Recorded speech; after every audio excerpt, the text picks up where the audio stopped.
ఆయన ప్రేమిస్తే దేవుడు వాగ్దానం చేశాడు. రోమ 8:8, దేవుని ప్రేమించేవారు కనుక ఆయన సంకల్ప చొప్పున పిలువబడిన వారికి మేలు కలుగుటకై సమస్తము సమకూడి జరిగిస్తాడు. Oh Lord, I am your daughter, I am your son, I am giving the praise to you so that I can glorify you. You be with me, you help me out, because God has already promised that He will help you out.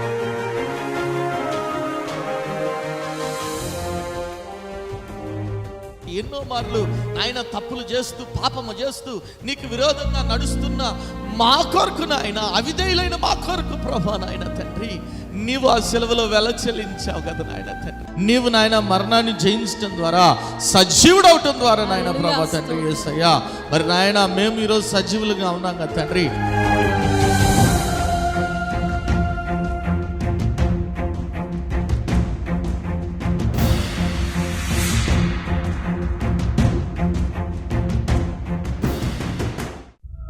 కుటుంబంలో నెమ్మది లేని స్థితిలోనున్నావా?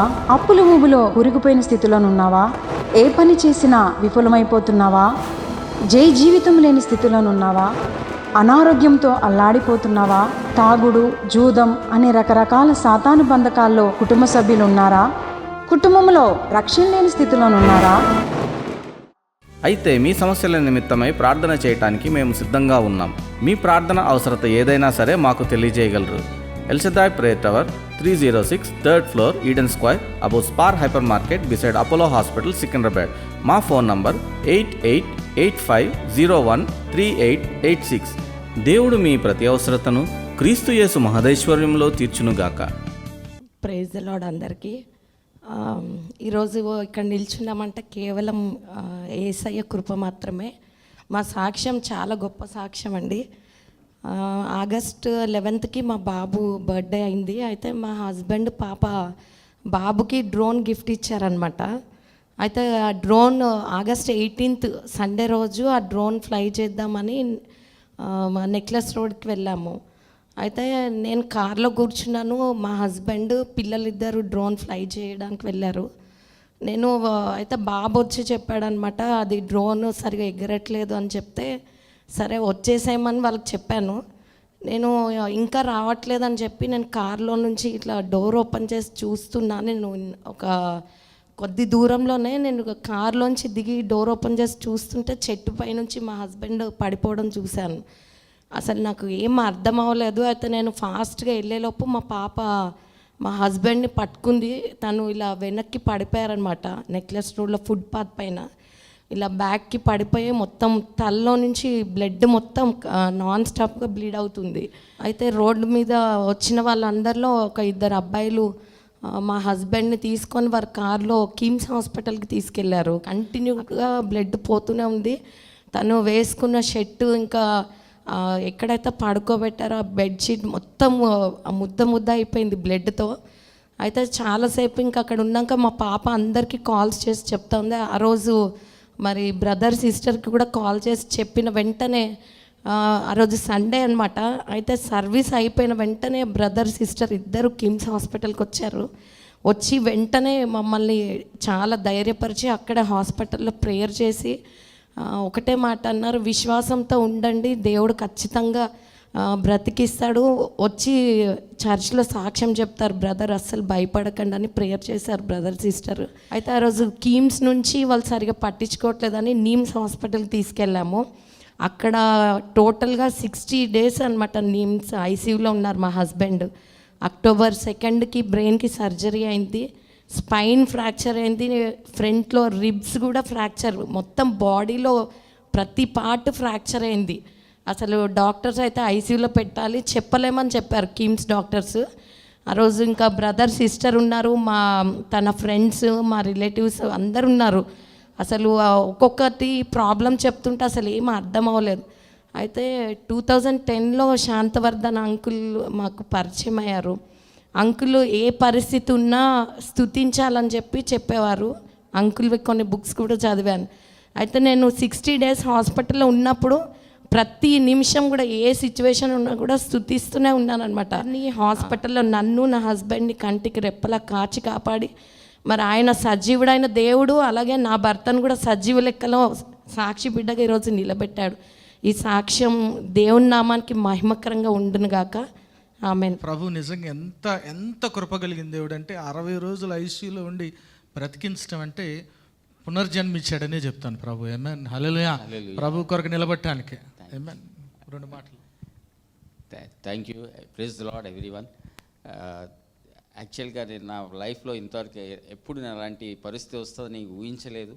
అనుకోకుండా నేను 2 times కూడా నేను ఎప్పుడైతే పడిపోయానో, ఎలా పడిపోయానో గుర్తులేదు. ఎలా అన్కాన్షియస్లో ఒక 2 months వరకు నాకు మెమరీ కూడా లాస్ అయ్యాను.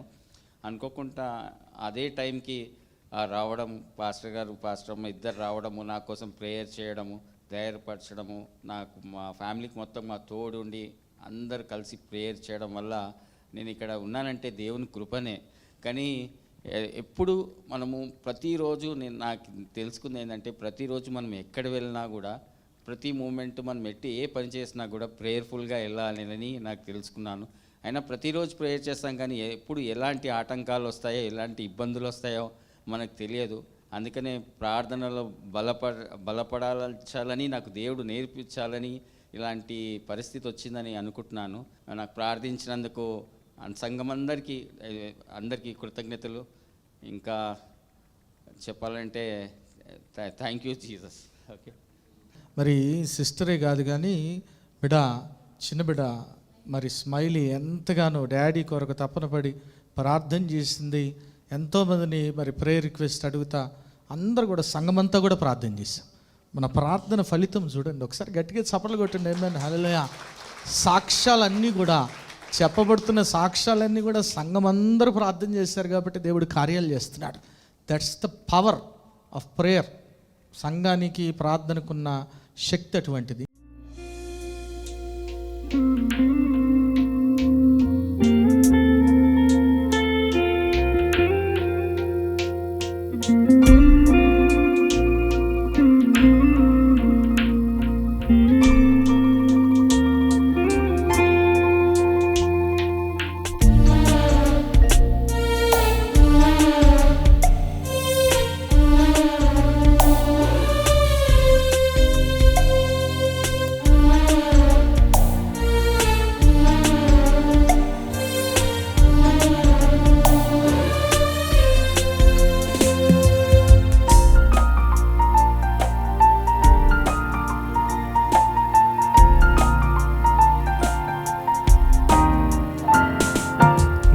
గాయపడిన దివ్యాహస్తం యేసయ్య నన్ను లేపి జీవమునిచ్చెన్. అమూల్యమైన నీ రక్తమే నన్ను శుద్ధి చేసి రక్షించెను. నీ ప్రేమకై ఏమిచ్చెదన్ ప్రభువా, కాంక్షింతు నిన్నే కలకాలము. జీవింతు నీకై అనునిత్యము. నీ గాయపడిన దివ్యాహస్తం యేసయ్య నన్ను లేపి జీవమునిచ్చెన్.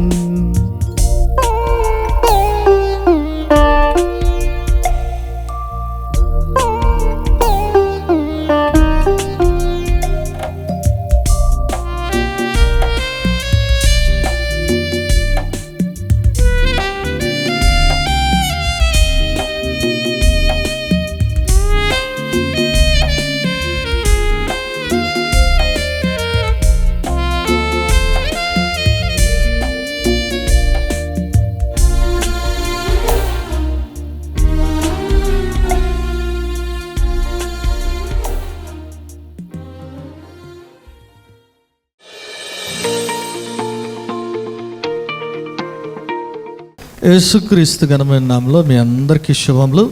ఈరోజు నేను మీతో పంచుకోవాలనుకుంటున్న వాక్య భాగము నీడను గురించి పంచుకోవాలనుకుంటున్నాను. సర్వశక్తిని యొక్క నీడను గురించి మీతో పంచుకోవాలి. సర్వశక్తిని యొక్క నీడ మన జీవితాల్లో ఏమి చేస్తుంది అనే వాటిని గురించి నేను మీతో పంచుకోవాలనుకుంటున్నాను. బైబిల్ గ్రంథంలో మీరు చూసినట్లయితే 91వ కీర్తన 1వ వచనంలో ఏమని రాయబడింది చదవండి. 91వ కీర్తన 1వ వచనం, మహోన్నతుని చాటును నివసించిన వాడే సర్వశక్తిని నీడను విశ్రమించువాడు. ఒకసారి గట్టిగా దేవుని స్తుతులు చెప్దాం. హల్లెలూయా. మహోన్నతుని చాటున నివసించువాడే సర్వశక్తుని నీడను విశ్రమించువాడు. ఈరోజు ఆ సర్వశక్తుని యొక్క నీడ మన జీవితంలో ఎటువంటి కార్యాలు జరిగిస్తుంది అనే విషయాన్ని నేను మీతో పంచుకోవాలనుకుంటున్నాను. ఈరోజు నీవు కూడా దేవుణ్ణి ఆశ్రయించాలి. మనుషులు కాదు నమ్మాల్సింది, మనుషుల్ని కాదు ఆశ్రయించాల్సింది. దేవుణ్ణి ఆశ్రయిస్తే నువ్వు చేపట్టే ప్రతి పనిని కూడా దేవుడు సఫలపరుస్తాడు. నమ్మిన దేవుని స్తుతులు చెప్దాం. హల్లెలూయా.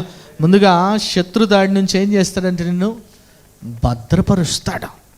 చూడండి, వెళ్ళి బెత్సబా మళ్ళీ జ్ఞాపకం చేస్తున్నాయి, నువ్వు నాకు మాట ఇచ్చావు కదా అంటుంది. చూడండి 17వ వచనంలో ఏమని రాయబడింది అక్కడే, మొదటి రాజుల గ్రంథం 1వ అధ్యాయం 17వ వచనంలో, నా ఏలినవాడా, నీవు నీ దేవుడైన యెహోవా తోడని నీ సేవకురాలనైన నాకు ప్రమాణము చేసి అవశ్యముగా నీ కుమారుడైన సొలొమోనుని నా వెనుక ఏలువాడైన ఆ సింహాసనం మీద ఆసీనుడు అగుదు అని సెలవిచ్చితివే.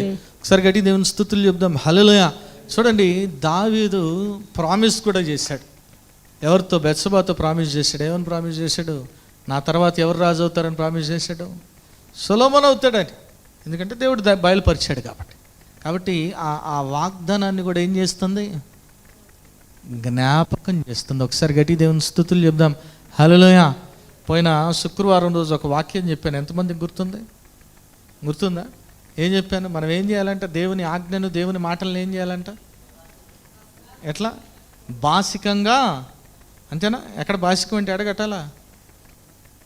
అంతేనా? కనుబొమ్మల మధ్యలో మీకు చూపించాను ఒక వీడియో కూడా. ఏం చేస్తున్నారు వాళ్ళు? యూదులు ఏం చేస్తున్నారు? ఒక తాడు తీసుకొని 7 సార్లు చేతికి కట్టి, ఒక బాక్స్ ఏమో హృదయం వైపు పెట్టి, ఇంకో బాక్స్ ఏమో ఇక్కడ కనుబొమ్మల మధ్య పెడుతున్నారు. దాన్ని టెఫ్లిన్ అంటారు. ఆ బాక్స్లో ఏముంటుంది?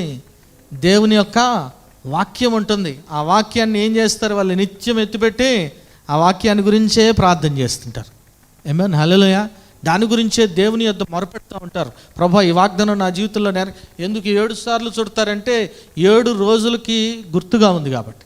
అంటే వారు నిత్యం ఏం చేస్తున్నారు? దేవుని వాక్యాన్ని, దేవుని వాగ్దానాన్ని అది ధ్యానించడం. అంటే మనకి ఇచ్చారు వాగ్దానాలు. ఎప్పుడు ఇచ్చారు? డిసెంబర్ 31. ఎక్కడున్నాయి? హూ నోస్, ఎవరికి తెలుసు? అట్లా అడిగితే ఎట్ట చెబుతారు సార్? మీరు అంత ఎట్ట చెబుతాం సార్ అట్ట అడిగితే? ఎవరికి తెలుసు? ఉన్నీళ్ళు ఆడు ఉట్టిన వేయలేదు. అవి షెల్ఫ్లో పెట్టడానికో బైబిల్లో పెట్టడానికో కాదు. అవి మన హృదయంలో నాటుకోవాలి. హృదయంలో నాటుకొని ఆ వాగ్దానాన్ని ఎత్తిపట్టి ప్రార్థన చేసినప్పుడు ఖచ్చితంగా దేవుడు ఆ వాగ్దానాన్ని నెరవేరుస్తాడు. ఏమైనా నమ్మినవారు దేవుని స్తుతులు చెప్దాం. హల్లెలూయా. నెరవేర్చడా? వాగ్దానం చేసిన వాడు నమ్మదగిన వాడా కాదా? ఏమేన్. మనుషులు ఇచ్చే వాగ్దానాలు రకరకాల వాగ్దానం కదా. ఎలక్షన్స్ వచ్చాయనుకోండి కదా, ఎంతమంది రకరకాల, అమ్మా మీ బస్సు ఎక్కిస్తా, గ్యాస్ ఇస్తా, అవసరమైతే మీ అబ్బాయికి డైపర్ కూడా తొడిగిస్తా అంటారు. రకరకాలుగా చెబుతారు. అంతేనా? చెప్పినవేవి నెరవేర్చరు. కానీ దేవుడు చెప్పాడంటే ఖచ్చితంగా చేస్తాడు. ఆమేన్. ఆయన చేయందు చెప్పడు. నమ్మినవారు దేవుని స్తుతులు చెప్దాం. హల్లెలూయా. అయితే ఆ వాగ్దానం నెరవేర్చబడాలంటే ఏం చేయాలా? వాగ్దానాన్ని ఏం చేయాలా? సాయి గారు చెప్పారు, వీడియో కూడా చూపించాడు. కానీ పోయి తాడు కొనుక్కొని వచ్చి ఈడొకటి కట్టి వాగ్దానాలు వేసారు. అది కాదు, నీ హృదయం అనే పలక మీద దేవుని వాగ్దానాన్ని నువ్వు రాసుకోవాలి. ఆమేన్. ప్రభు ఈ సంవత్సరం మనకిచ్చిన వాగ్దానం ఏంటి? సంఘానికి ఈ సంవత్సరం ఏమి ఇచ్చాడు? యెహోవా తన ప్రజలకు బలం అనుగ్రహించును, యెహోవా తన ప్రజలకు సమాధానం అనుగ్రహించి వారిని, దేవుడు శక్తిని ఇస్తా అంటున్నాడు. దేవుడు సమాధానము ఇస్తాడా? ఇవ్వడా? నువ్వు అనుకుంటున్నావు ఏమండి నాకే ప్రాబ్లమ్స్ లేవు, నేను చాలా సమాధానంగా ఉన్నాను, చాలా అనుకుంటున్నావేమో. వెంటనే నెమ్మది పోగొడతాడు దేవుడు. Don't worry. నెమ్మది పోగొట్టి మళ్ళీ సమాధానం ఇస్తాడు. అంతే కదా. ఎందుకంటే అన్నీ బాగున్నాయి అనుకో, ఏమంటావు నువ్వు? ఎందుకంటే ఆయన why do I need Jesus? అంతే కదా. గొడుగుంది, ఎప్పుడు వాడతావు? వర్షం వస్తే, ఎండ వస్తే, లేదంటే దాని ముఖం చూస్తావా? అంతే కదా. దేవుడు కూడా అంతే కదా. మనకి అవసరం ఉంటేనే, అంతేనా?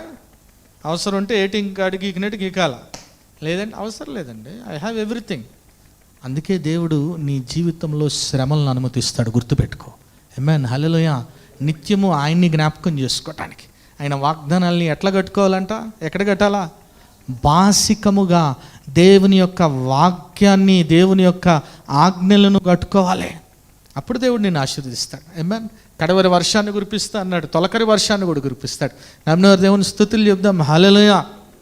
ఆయన వాక్యాన్ని నాటుకోకుండా ప్రభువా నిన్ను ఆశీర్వదించంటే ఏం చేయడు. డోంట్ వరీ, ఏమీ జరగదు నీ జీవితంలో. నువ్వు ముందు ఆయన మాటను ఫుల్ఫిల్ చేస్తే దేవుడు నీ జీవితంలో అద్భుతం చేస్తాడు. నమ్మినవారు దేవుని స్తుతులు చెప్దాం. హల్లెలూయా, హల్లెలూయా. ఇక్కడ వాగ్దానాన్ని ఏం చేస్తుంది? దావీదు గారికి గుర్తు చేస్తుంది. మెస్సబయ్య నువ్వు అవునా, రైట్. ఇటు వెంటనే ఏం చేస్తున్నాడంటే, ఆ ప్రవక్త అదే టైంకి వచ్చాడు. ముందే అనుకున్నారు కదా, ప్రవక్త రంగాల్ని వెళ్ళిపోయి సొలొమోన్ని రాజుగా చాటించమన్నాడు. చాటించారు లేదు, చూడండి ఏం జరిగింది. అక్కడే 35 వచనం చూడండి, ఏమని రాయబడింది? ప్రాబ్లం ఇశ్రాయేలు వారి మీదను యూదా వారి మీదను నేను అతనిని అధికారిగా నియమించి ఉన్నాను కనుక పిమ్మట మీరు యెరూషలేమునకు అతని వెంట రాగా అతడు నా సింహాసనం మీద ఆసీనుడై నాకు ప్రతిగా రాజునగుని సెలవిచ్చిన. అందుకు యెహోయాదా కుమారుడైన బెనాయా రాజు నాకు ప్రత్యుత్తరం గిట్ల అలాగ జరుగును గాక, నా ఏలిన వాడు రాజునకు నీ దేవుడైన యెహోవా ఆ మాట స్థిరపరచును గాక. యెహోవా నా ఏలిన వాడును రాజునకు నీకు తోడుగా ఉండినట్లు ఆయన సొలొమోనుకు తోడుగా నుండి నా ఏలిన వాడైన రాజుకు దావీదు యొక్క రాజ్యము కంటే అతని రాజ్యము ఘనముగా చేయును. ఏమైనా ఒకసారి గట్టి దేవుని స్తుతులు చెప్దాం. హల్లెలూయా. ఆయన నేడేం చేస్తుంది? మనల్ని భద్రపరుస్తుంది, కాపాడుతుంది. శత్రు చంపాలని చూశాడు, అదోన్య చంపాలని చూశాడు, కానీ దేవుడు సొలొమోను పక్షాన్ని నిలబడ్డాడు.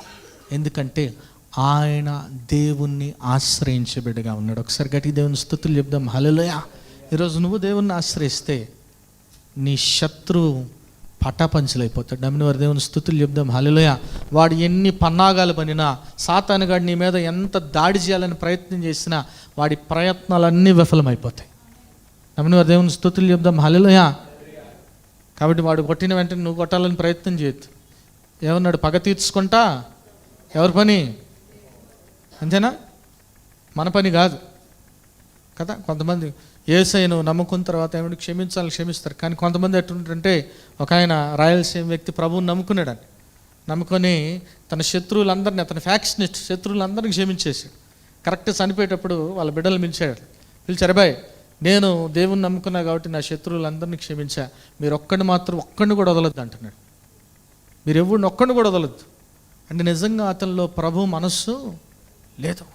ఈరోజు దేవుని మనస్సు నీలో ఉన్నట్లయితే నీవు పగ తీర్చుకొని వస్తలా. ఏమన్? నువ్వు పగ తీర్చుకొని వస్తలా. ఎవరు తీర్చుకుంటారు? నేను ఒక మాట చదువుతూ ఉన్నాను మొన్న. Nobody can hurt you without your consent. ఎవరు కూడా నిన్ను బాధపరచలేరంట నీ అనుమతి లేకుండా. అంతేనా? ఇప్పుడు నువ్వు ఉన్నావు, నువ్వు ఎదవి అన్నాడు అనుకోకడు, నువ్వు ఎదవైపోతావా? అయిపోతావా? నువ్వు ఎప్పుడైతే అంగీకరించి అమ్మో నన్ను ఎదవన్నాడండి ఎదవ అన్నావు అనుకో, అప్పుడు బాధపడతావు. అర్థమైంది నీకు నేను చెప్పిన పాయింట్? నువ్వు వర్స్ట్ ఫెయిల్ ఎవరా అని ఎవడని అన్నాడు అనుకో, అది నువ్వు యాక్సెప్ట్ చేసి అమ్మో నేను వర్స్ట్ ఫెయిల్ అంటేనే వారు నిన్ను బాధించగలరు. గుర్తుపెట్టుకోండి. ఆమేన్. హల్లెలూయా. So nobody can hurt you without your consent. నీ సమ్మతి లేకుండా నిన్నెవ్వరు కూడా బాధించలేరు.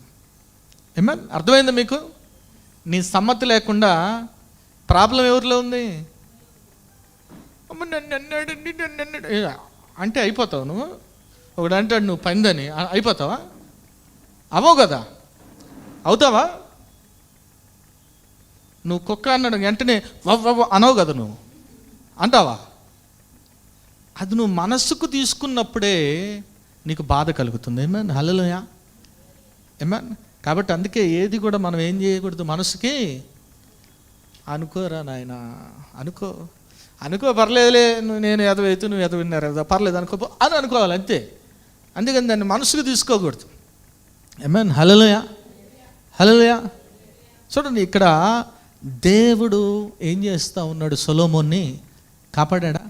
ఆయన నీడ కాపాడిందా?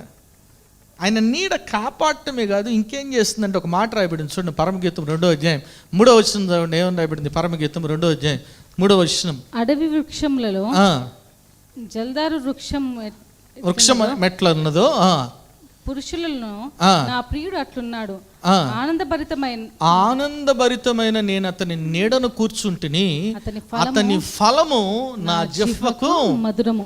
సో నువ్వు ఎప్పుడైతే ప్రభు యొక్క నీడను ఆశ్రయిస్తావో, దేవుడు నిన్ను కాపాడటమే కాదు, దేవుడు నిన్ను భద్రపరచటమే కాదు, దేవుడు నీకు ఫలమును కూడా అనుగ్రహిస్తాడు. ఏమేన్? హల్లెలూయా, హల్లెలూయా. దేవుడు నిన్ను హెచ్చిస్తాడు. ఏమేన్? ఒకసారి గట్టి దేవుని స్తుతులు చెప్దాం. హల్లెలూయా. ఇందాక చెప్పారు అమ్మగారు హెచ్చుదల గురించి. మనకు పోయిన సంవత్సరం వచ్చిన వాగ్దానం కూడా ఇదే. ఏంటా వాగ్దానం? నీ దయచేత మా కొమ్ము. ఏమేన్? హల్లెలూయా. మీలో ఎంతమంది హెచ్చించబడారని నమ్ముతున్నాను? ఎంతమంది హెచ్చించబడ్డారు? ఎక్కడన్నా నేను 5 feet ఉండేవాడిని, 5'1" కూడా కాదు. అట్ట కాదమ్మా, ఆత్మీయంగా హెచ్చించబడారా లేదా? ఆత్మీయ స్థితిలో ఎదిగారా లేదా? నమ్మిన వారు ఒకసారి దేవుని స్తుతులు చెప్దాం. హల్లెలూయా, హల్లెలూయా. ఇందాక చెప్పారు మెటీరియలిస్టిక్ బ్లెస్సింగ్స్ కాదు, ఇవి ఉంటాయి పోతాయి, ఆత్మీయ ఆశీర్వాదాలు కావాలి. నమ్మిన వారు దేవుని స్తుతులు చెప్దాం. హల్లెలూయా. చూడండి, దేవుని నీడ మనల్ని హెచ్చిస్తుంది. ఎట్లా హెచ్చిస్తుందంటే, దేవుడు బ్యాక్గ్రౌండ్లో వర్క్ చేస్తూ ఉంటాడు. చూడండి, అదోన్యా ఎదిరించాడని, అదోన్యా చంపాలనుకున్నాడని సొలొమోను గారికి తెలుసా? ఏమీ తెలియదు ఆయనకి, తెలీదు. ఎవరు బ్యాక్గ్రౌండ్లో వర్క్ చేస్తున్నారు? దేవుడు వర్క్ చేస్తూ ఉన్నాడు. ఏమేన్? ఈరోజు దేవుడు నిన్ను హెచ్చించాలనుకో, నీ బాస్ అనుకుంటాడు, ఈ పోస్ట్కి ఈ అబ్బాయిని పెడదాం. నీ శత్రు నిన్ను తప్పించి వేరే రీతిలుగా ప్రయత్నం చేసి నిన్ను కిందకి లాగాలని ప్రయత్నం చేసినా, దేవుడు నీ కొరకు ఏంజల్స్ని ఏర్పాటు చేస్తాడు. ఆమేన్, హల్లెలూయా. దేవుడు ఏదైతే నీకు ఉద్దేశించాడో అది ఖచ్చితంగా నువ్వు పొందుకునేలా చేస్తాడు. ఆమేన్. దాని కొరకు బ్యాక్గ్రౌండ్లో ఎంతో వర్క్ చేస్తాడు దేవుడు. అది నీకు అర్థం కాకపోవచ్చు, నువ్వేం పని చేయాలి వస్తులా. అక్కడ సొలొమోను ఏం చేయాల? ఎవరు చేశారు వర్క్ అంతా? దేవుడు జరిగించాడు. ఎవరి ద్వారా జరిగించాడు? బెత్షెబా ద్వారా జరిగించాడు, నాతాను ప్రవక్త ద్వారా జరిగించాడు. ఆమేన్, హల్లెలూయా. సొలొమోనుకి ఏం తెలియదు. Solomon doesn't know anything. That's the power of the shadow of God. దేవుని నీడ యొక్క శక్తి అదే. ఆమేన్, హల్లెలూయా. దేవుని నీడ నిన్ను కాపాడటమే కాదు, దేవుని నీడ నిన్ను హెచ్చిస్తుంది. గుర్తుపెట్టుకో, నీకు తెలియకుండానే నీ వెనకాల దేవుడు పని జరిగిస్తాడు. ఆమేన్. ఆయన ఎట్లా చేస్తాడో మనకు అనవసరం, ఆయన చేస్తాడు అంతే. అందుకే ఒక మాట రాయబడింది, యెషయా 45:15 చదువు. ఇశ్రాయేలు దేవా, రక్షక, నిశ్చయముగా నీవు నిన్ను మరుగుపరుచుకొను దేవుడవై ఉన్నావు. అంతేనా? హల్లెలూయా. దేవుడు ఏం చేస్తాడంటే ఆయన కార్యాలని మరుగుపరుచుకునే దేవుడుగా ఉన్నాడు. కానీ కార్యం చేస్తాడా? చేస్తాడా? ఆమేన్. నేను అందుకే ఎప్పుడు చెప్తుంటాను, దేవుడు నీ జీవితంలో ఏం చేస్తాడో చెప్తాడు, కానీ ఎలా చేస్తాడో చెప్పడు. ఆమేన్. నమ్మిన వారు దేవుని స్తుతులు చెప్దాం. హల్లెలూయా. అంతేనా? ఏం చేస్తాడో చెప్తాడు, కానీ ఎలా చేస్తాడో చెప్పడు. ఎస్, యోసేపు జీవితంలో ఏం చెప్పాడు దేవుడు? అన్ని పనులు కూడా నీకు, అంటే అందరు కూడా అన్నలు తమ్ములు అందరు కూడా నీకు సాష్టాంగ పడతారని చెప్పి. కానీ ఎలా చేస్తాడు చెప్పాడా? ఒకవేళ చెప్పాడు అనుకో, సపోజ్ అనుకుందాం, అరే బాయ్ మొదట నిన్ను గుంతలో వేస్తా, మీ అన్నలు నిన్ను కోప్పడతారు, నీ మీద గుంతలు వేస్తారు, ఆ తర్వాత ఇస్మాయిలీలకు అమ్మేస్తారు, ఆ తర్వాత పోతీఫర్ ఇంట్లో పోతావు, అక్కడ నువ్వేం చేయని తప్పుకి నేను చెరసాలు వేస్తారు, ఆ తర్వాత నువ్వు కొన్ని సంవత్సరాలు నువ్వేమంటావు? ప్రభా నువ్వు వద్దు, నీ ఆశీర్వాదం వద్దు, నాయన దండం పెడతావు, అస్సలు వద్దు, ఏమొద్దు. అందుకే ప్రభు ఎప్పుడు కూడా తన కార్యాలని మరుగుపరుస్తాడు. ఆయన వర్క్ ఎప్పుడు కూడా ఎక్కడ జరుగుతుంది? బ్యాక్గ్రౌండ్లో జరుగుతుంటుంది. ఆమేన్, హల్లెలూయా. దేవుడు నీకు ఏదైతే ఆశీర్వాదం ఏర్పాటు చేశాడో, సిద్ధపరిచాడో, అది వెనకాల ప్రభు చేస్తూ ఉంటాడు. నువ్వేం చేయను సర్లా, you don't have to do anything. నువ్వు చేయాల్సిందల్లా ఒకటే, ఏం చేయాలా? ఆయన ఆశ్రయించాలి. మహోన్నతిని చాటున నివసించువాడే సర్వశక్తిని నీడను. నువ్వు ఆయన ఆశ్రయిస్తే చాలు, బ్యాక్గ్రౌండ్లో నీ కొరకు మనుషుల్ని లేపుతాడు దేవుడు, నీ కొరకు ఏంజల్స్ని లేపుతాడు దేవుడు. ఏమన్నా? హల్లెలూయా. దేవుడు నీకు ఇవ్వాలని తలస్తే అది ఎక్కడికి పోదు.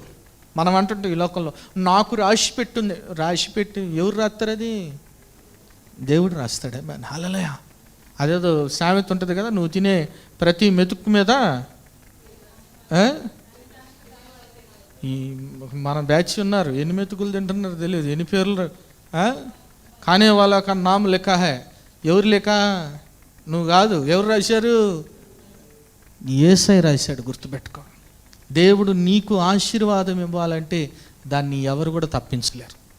దేవుడు నిన్ను హెచ్చించాలనుకుంటే ప్రభు బ్యాక్గ్రౌండ్లో వర్క్ చేస్తూ ఉంటాడు. ఏమన్నా దేవుడు నీకు కొత్త ఉద్యోగం ఇవ్వాలనుకున్నావు అనుకో, నీకు తెలీదు, సడన్గా వస్తుంది. నేను అసలు అప్లై చేయలేదు. నేను బ్యాక్గ్రౌండ్లో ఎవరు చేస్తున్నారు? దేవుడు పని చేస్తున్నాడు. ఏమన్ హల్లెలూయా. ఆయన నీడ పని చేస్తుంది.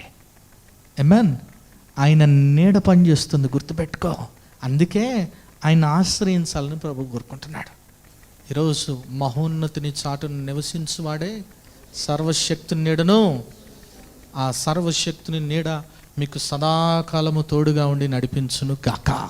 ఆమేన్. ప్రార్థన చేస్తున్నాను. నాయన స్తోత్రం ప్రభా. పరిశుద్ధుడా, ప్రేమగల తండ్రి, దయగల దేవ, నీకే వందనాలు నాయన ప్రభా. నాయన వాక్యం ద్వారా నాయన మీరు మాట్లాడిన విధానానికై నీకే వందనాలు తెలియజేస్తున్నాం ప్రభా.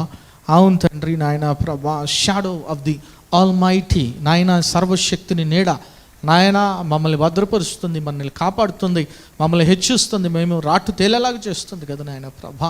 మరి నాయన నీ నీడ బిడ్డలకు సదాకాలము నాయన తోడుగా ఉండును గాక. నాయన ప్రతి ఒక్క బిడ్డ కూడా నాయన నిన్ను ఆశ్రయించే బిడ్డగా, మహోన్నతిని చాటున నివసించే బిడ్డలుగా ఉండే కృపను నాయన దయచేయమని అడుగుతున్నాం. ఈ వాక్యాన్ని మీరే నీరు కట్టి ఫలించేయండి. ప్రతి ఒక్క బిడ్డ కూడా వాక్యానుసారం జీవించి ఫలించడు కమలలో ఉండే కృప దయచేయమని యేసునామం పెట్టి వేడుకొని ప్రార్థిస్తున్నాము తండ్రి. ఆమేన్. ప్రభువైన యేసుక్రీస్తు ఘనమైన నామంలో మీ అందరికీ శుభములు. ఈ వారం బైబిల్ క్విజ్ ప్రశ్నలు, విలాప వాక్యములు. మొదటి ప్రశ్న: దేని కొరకు ఐగుప్తీయులకును అశూరియులకును లోబడుచున్నాము?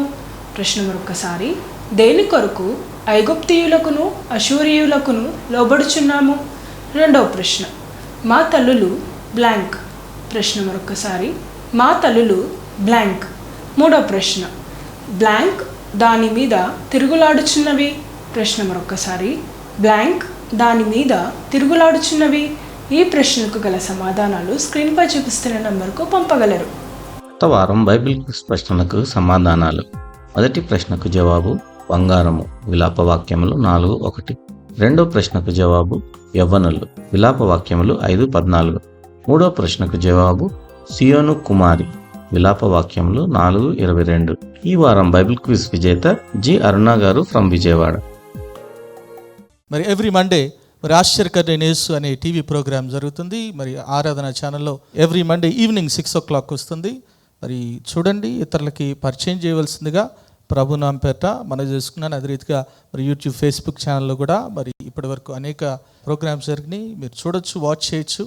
మరి చూడండి, బలపడండి, పరిశుద్ధాత్మను పొందుకోండి. ఆమేన్.